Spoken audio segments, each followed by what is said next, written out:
Shanghai electric ने के electric के शेयर्स खरीदने की पेशकश अब वापस ले ली है। आपको बताएं कि शंघाई इलेक्ट्रिक ने के इलेक्ट्रिक के शेयर खरीदने की पेशकश वापस ले ली है। इस हवाले से आरिफ हबीब ग्रुप ने पाकिस्तान स्टॉक मार्केट को तहरीरी तौर पर आगाह कर दिया।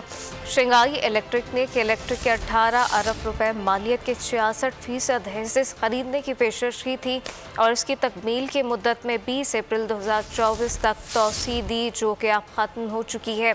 शंघाई इलेक्ट्रिक ने के इलेक्ट्रिक के शेयर की पेशकश वापस ले ली है।